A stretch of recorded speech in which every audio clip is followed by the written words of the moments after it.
Hey guys, Dr. Drunk aka here with you in a training room to talk about WarGaming's latest bug. A lot of folks that I have encountered in the World of Warships community are talking about WarGaming's latest torpedo bug and the fact that the torpedoes, the curving torpedo bug was fixed, but it installed or created another bug, if you want to call it that. But a lot of folks are not quite understanding what this bug truly is about. Now, this bug is not the same as the previous torpedo bug, where if your ship was turning, for example, if I set my rudder, my torpedoes would turn to the right along with the course of my ship with the previous bug. This bug is not the same as that. What this bug actually involves is torpedo aiming and firing as it pertains to the position of your reticle on the screen. Okay? So, for example, if I line up here, I am directly over. I've got my torpedo reticle aimed directly over the gray line, the aiming assist line. And if I hit the torpedoes on this, those torpedoes will essentially progress through the water exactly on the line that I aimed them on. Those torpedoes, again, bear in mind that WarGaming has introduced RNG to torpedoes, and this was more than a year ago, I believe. Those torpedoes will essentially hit dead center-ish to the target that I'm aiming at. And as evidenced, you can see they're going to hit basically dead center. Now, if I target, let's target this ship because it's closer. I have my reticle, the green reticle right here is basically directly over the ship. If I launch torpedoes at that ship with my reticle directly over the ship, like this is essentially the same as if I switch to my guns and I'm aiming guns at this ship. Right? Even without zooming in, my reticle's directly over the ship. Now, these torpedoes are going to hit essentially dead center on the ship in question. However, let's say, for example, there's a ship right close to me. I pop out from behind an island, and I decide to torp a ship right in front of me. Or right next to me, I should say. I want very close up. I'm aiming dead center on that ship. My torpedoes deviate. I aim dead center on this ship. I'm right at the edge of the line here. My torpedoes deviate. Not quite as bad. Right? I aim dead center. These torps are going to barely clip the bow. The first set missed the ship in question. Let's go about, I don't know, half a kilometer out. What is it, 0.65K out. And let's launch torps. These torps are still not entirely on track. They're closer. They're far closer. But you can see they still tracked a little bit towards the bow of the ship. Now, what this has in question... Now, what this basically tells us in question is that if I aim here, those torps are going to head towards the center of the map. Wherever you happen to be on the map, when you launch torpedoes, if you launch torps from close like this, you want to see, okay, can I get through this little gap? And you swing your reticle around this way. Hey, cool, there he is. I launched my torps, and oh shit, I'm going to miss, right? That's basically the case of what happens. Those torps will always, always, always go towards the center of the map. Always. And you can see, I aim those torps basically white line, and they're still hitting forward a white line. So this is 100% a case of, okay, let's pretend we're, okay, oh my god, we popped out in front of a Montana, and we need to torpedo this guy. Let's see, oh yeah, I'm going to follow him. Oh, this is a drive-by. Holy shit. Oh god, I'm going to drive by him. Oh my god, I gotta drive by him. I gotta make sure I don't hit anything. And, oh look. Oh my god, I'm gonna aim white line. From 1.5 kilometers away, aiming white line, you will miss almost all of these. Okay? From 1.5K away, you will miss almost all of these, and it has to, notwithstanding that we hit the ship behind him, that doesn't count. But from 1.5K away, you will miss all of those torpedoes because for some bizarre reason, any aiming faults that are present in the game's code are magnified when you aim down to waterline this close away. All right? Even if I go, bearing what you just saw, how all 3 of those racks essentially missed, if I aim, oh my god, I gotta kill this guy, and I'm gonna drop torps on him, all these sets are going to hit. The closer you aim the reticle to your ship, the more these torpedoes will deviate, and they are going to deviate to the center of the map. Wherever your ship is, these torps will head directly towards the center of the map, almost as if there is a whirlpool there sucking them in. So, what does this mean? This basically means that if you're playing a ship, oh, I don't know, let's call it something like the Paolo Emilio, hint, hint. This is where this bug is going to be a very commonplace problem. Also with things like Kleber, ambush-type ships, lower-tier American DDs. Here's the thing.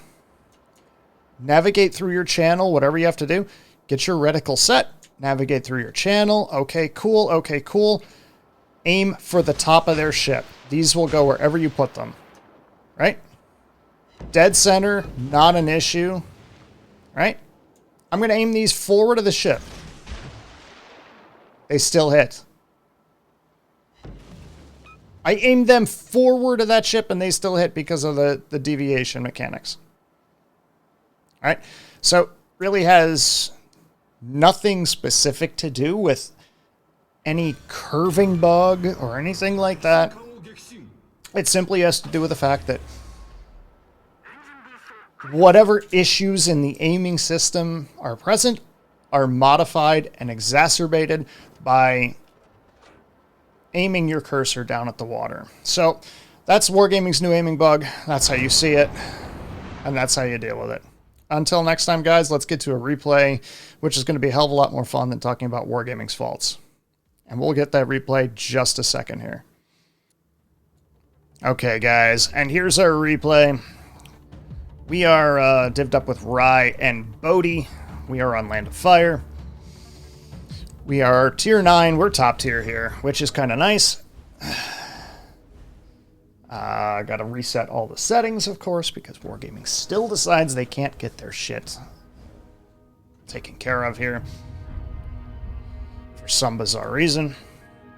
In any case, we're playing one of my more favorite ships, the USS Fletcher, tier 9 American destroyer, and really pretty good boat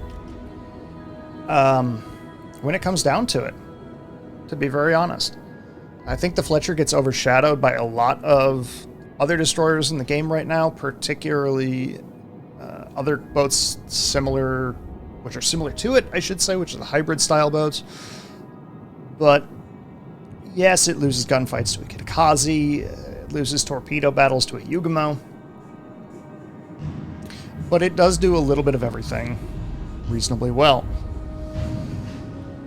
It also has one other very redeeming and very useful feature, and that the Fletcher is actually a solid AA ship, especially when facing a lower tier CV, and especially when facing a CV like the Chkalov, which has relatively fragile planes. Now, the Fletcher, in this case, I need to be very careful. I will always lose a gunfight to a Kitakaze. This is not even a question. The rapid-firing 120s, no, 100 mils of the Kitakaze will just chew my ship to pieces, so I have to be quite careful with that. What you're going to see in this case, you're not going to see impressive damage numbers. you're not going to see big dev strikes on torpedoes. The main thing that you're going to get out of this replay is going to be how to win and how to make decisions which help your team to win. That's the biggest thing you're going to get out of this replay, because all too often I see people who just don't try to win, or they make baffling tactical decisions. Destroyer players in particular, mainly because their ships are incredibly fragile, and that plays into why DDs are so valuable and so important in order for teams to win games. As you can see, I stopped. I don't know where the Alaska... Well, I know where the Alaska is at this point, and I know he's about 11k away from me, so I'm skirting his radar range. I do not know where the Atlanta is, so I'm playing very cautious until I see that Atlanta. The Atlanta pops up on the board on the other side of the map. I know that within this 10k radar range or around this area, I am safe from radar. I see the Kitakazi popped up across from Bodhi on the other side of the map. I am not contested here. I have nothing that can contest me save for the CV. I'm noticing now my AA is on for some bizarre reason. So that's probably a mistake on my part. Looking at the map, the distribution of the teams, 1, 2, 3, 4, 5, 6. 6 ships on this side. There's only 4 of us. We see 2 in the middle. That makes 8, and 2 on the opposite flank, which makes 10. We are missing 2 boats. Actually, yeah, we're missing 2 boats. We have not seen the Freddy or the Pomeran. The Freddy pops up on the 2 line, so we don't have to worry about hydro on this side, at least long-range hydro on this side. We're going to continue to ping and spot that Alaska. Even though we're dropping torps on this Kitakazi, we only drop 1 rack just in case we need him. We're trying to maintain spotting on that Alaska to get him dead, because radar cruisers are the bane of our existence. If we can get rid of them, we have the ability to operate more freely. AA goes off so we do not get detected by the Chkalov planes. And at this point, we're going to run what we call a delaying action. There's 6 ships on this side of the map. We only have 4 ships essentially as support. Our Izumo, he really hasn't left spawn. And spoiler alert, this guy is kind of a potato, and he really wants to just shoot HE. I am pinging the map on the other side. They have 6 ships on the other side versus 3 enemy boats. Possibly 4. I can't quite tell over there. Versus 3. The Bismarck is over here. 1, 2, 3, 4, 5, 6, 7. Yeah, they have 4 boats. 1, 2, 3. They have a Massa, a Freddy, and an Atlanta. So, yeah. We have the majority of their team. Our team has a 6v3 on that side. They need to get to that side and push heavily. What you'll see me do right there, I dropped torpedoes. I got some chip damage in. I basically traded about 2,000 hit points of my own for 4,100 on the Kitakazi. Neither of us have a heal, but I also have a radar on my team, which is right nearby. So I have the 1-up advantage. We lose our Indrax on the other side. We lose our Minnesota on this side. Bodhi just can't get away from anybody. If I decide to open fire here, I don't have smoke. Yes, the Kitakazi is spotted, and I would like to chip him down, but I can always leave him for later. I outspot him by, I believe it's 0.3 of a kilometer, which is enough for me to get first salvo if I need it. But if I open fire here, the Helena is going to absolutely eat me alive. And I don't want to die. I cannot leave my team without a DD advantage. Again, I'm pinging the map, telling them, guys, you have a 5-on-3. Start pushing. In fact, yes, I'm grumpy. Push you potatoes is basically a concept of get the fuck out of spawn and start moving. Battleships not wanting to push is a common feature in the last few patches. But in any case, I ping the Helena for somebody to please reset him. Both Rai and the Indrak on our side decide to do so, while doing some decent damage. In the process, I drop torpedoes to zone him out of the left side of the island. If he wants to come to the left side of the island, he has to dodge or potentially eat torpedoes. This forces him into the right side of the island and keeps him from actually pushing directly into me. Remember, the Helena does have, potentially, Hydro. It's been so long since I played the Helena, I don't remember if it takes Hydro or Def AA, or if it gets both. I believe it gets both. But either way, it could potentially have Hydro. Always being aware of torpedoes. We get skinny and get through them. We're going to swing our guns around. As you can see, I immediately switch sides so that my guns are all rotated back to center. Neat trick is always torping through smoke, because people will assume, oh yeah, there's nothing in there, the torpedoes went through, there's no gunfire coming from it, no problem, just torp through the smoke. It will help to kind of screen your advance a little bit. Our CV is... I don't know what the hell our CV is doing. Our CV is actually pushing the strong side, which makes no sense. This guy's kind of an idiot.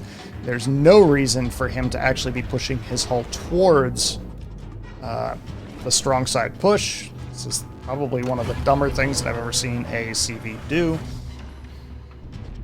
Right now, I have torpedoes in on the Pommern. Now the Pommern has more than likely, if he's been hit by torpedoes, decided to pop his Hydro. Well, you know what? Torps will slow him down anyway, make him think twice, and make him realize that there is still a DD out here. It doesn't hurt to try. You're not short on reloads for torpedoes. You might as well drop them. These torps also have the potential double effect of hitting the Kitakaze if he happens to back up in his smoke, or potentially hitting the Helena as he dives for the Kitakaze's smoke. So even if these torps don't hit the Pommern, which they're not going to, they will help to zone out the Helena and keep the Kitakaze on his toes. It's the epitome of a dual-purpose torpedo. Now in this case, I'm just staying wide in this position so that I can, number one, get some damage on the Pommern and try and take him out of the game. I also want to be able to try and get damage on the Helena, take him out of the game. I also want to be able to try and continue to spot once my smoke runs out. Torps run out just as the smoke hits. We're going to drop them towards the smoke cloud again. Finally, our team has decided to push the A-cap, and they're going to actually do some work over there, so kudos to them on that side.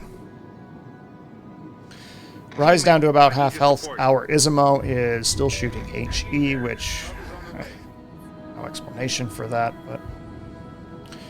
we're backing out of smoke here so that we can potentially spot and still have our smoke as a getaway. This game is not lost. We are only down by one ship. They have had a cap advantage for a bit of time, and they're up by about 250 points. And there you can see Bodhi getting mad. He's not shooting AP at broadside targets, but what are you going to do? They're only up by 250 points. They do have a DD left. We do not have a CV left. Bismarck kills the Atlanta. Suddenly we are even on ships. This is a very winnable game. I still have a radar in my Alaska, who happens to be my div mate, which is even more useful. We also have 3 battleships alive, which is also quite helpful. I'm going to drop torps on the Izumo. These torps are not intended to even hit the Izumo. And I said this when I was in-game. These torps won't hit, but they'll scare him. When people see torpedoes, they tend to turn away, and it tends to deter them from whatever they are doing. So even preemptive torps like that, even though they won't hit, those will guarantee a zone out. It will make sure that he knows, shit, there's a DD near here, and I cannot continue to push this. Kita pops up. I have the ability to get first salvo because he's looking at the Izumo. Now, you'll also see these guns do a lot of damage. 1,500 per salvo there, 1,700 there. And as you can see, I get to basically chunk him down to nothing in a couple of salvos. So, the benefits of concealment show themselves. He's got a smoke screen up.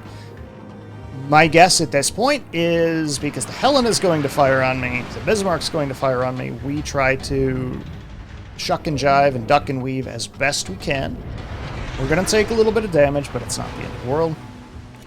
Those of you who are astute and quick to notice will notice that I have Ovechkin on this ship for the improved survivability expert, which comes in handy in most cases. I call target on our Helena, or the enemy Helena, I should say, mainly because I know his capability. I mean, he's a clanmate of mine. I know his capability.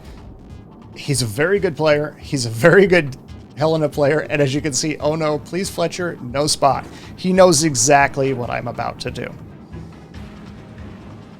Rye decides he's going to start shooting the Helena.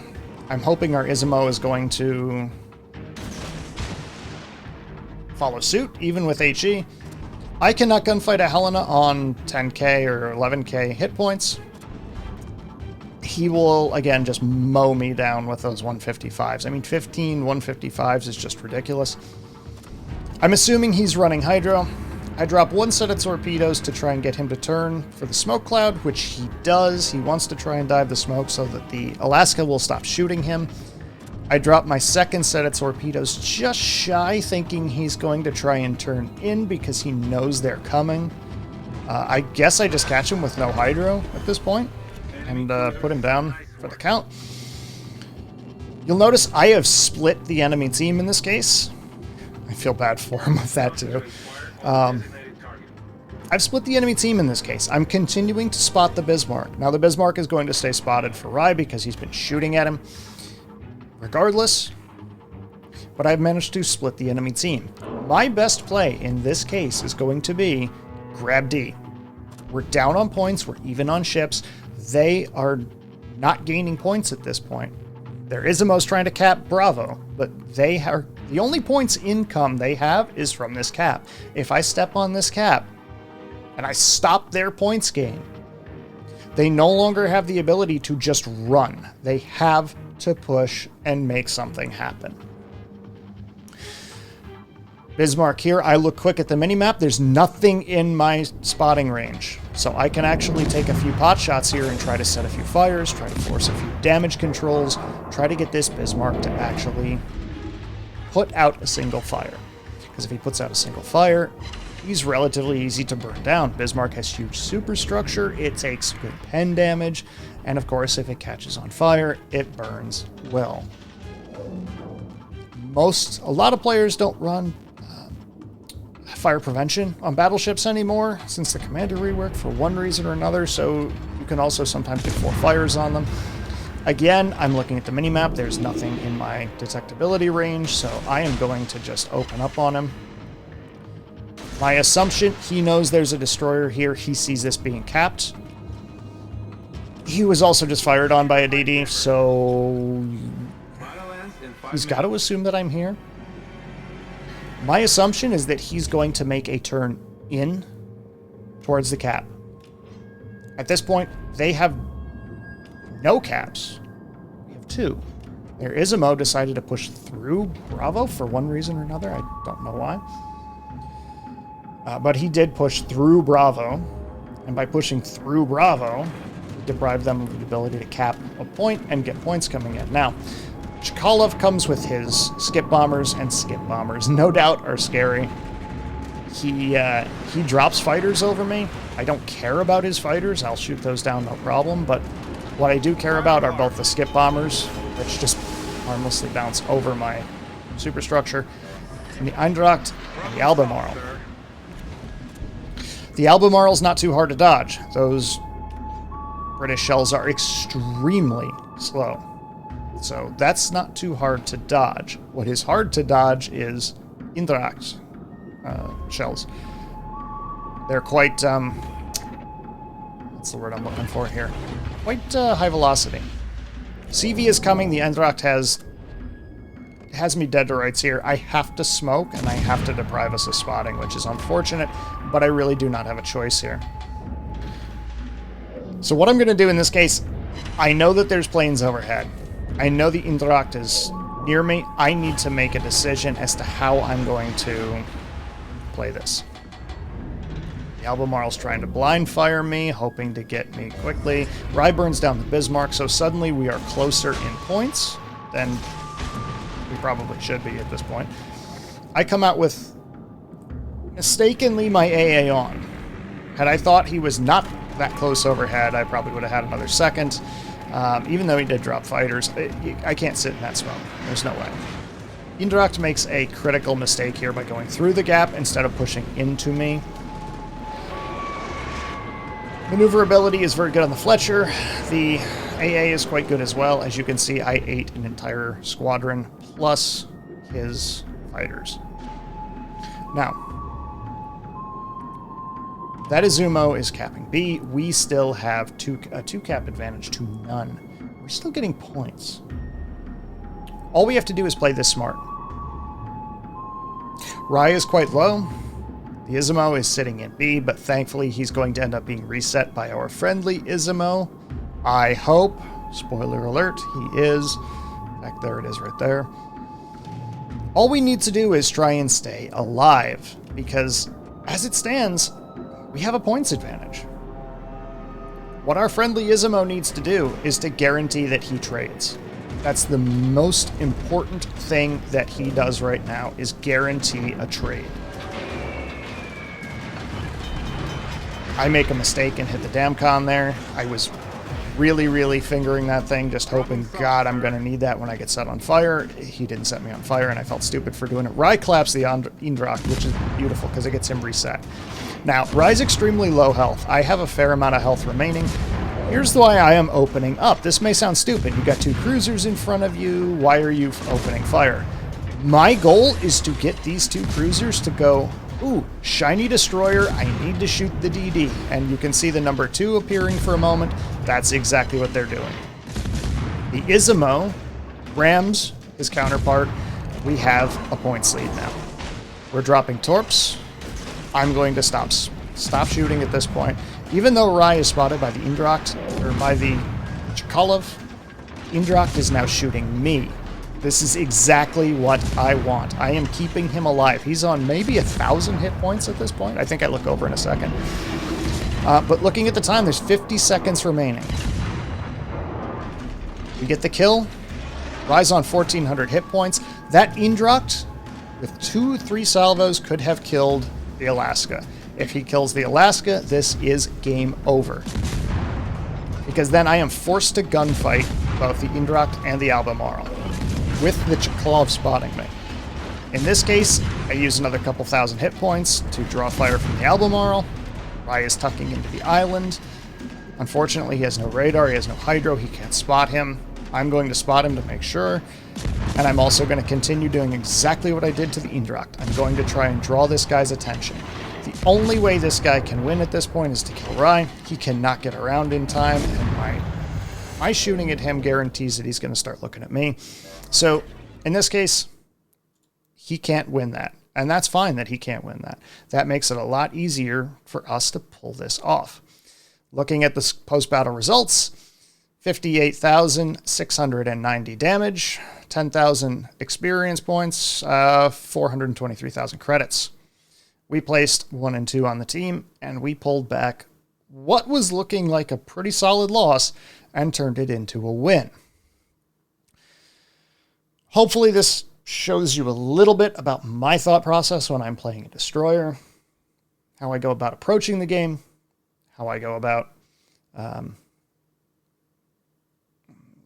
making the game winnable, how I utilize my hit point pool and my guns and things like that. We play this, and along with every other game on our Twitch stream, twitch.tv/DrDrunkAKA. Head on over there, give us a follow, helps the channel out a lot. And of course, don't forget to like and subscribe on YouTube, also helps the channel a lot. Guys, Dr. Drunk AKA telling you it is last call. You don't have to go home, but you can't stay here.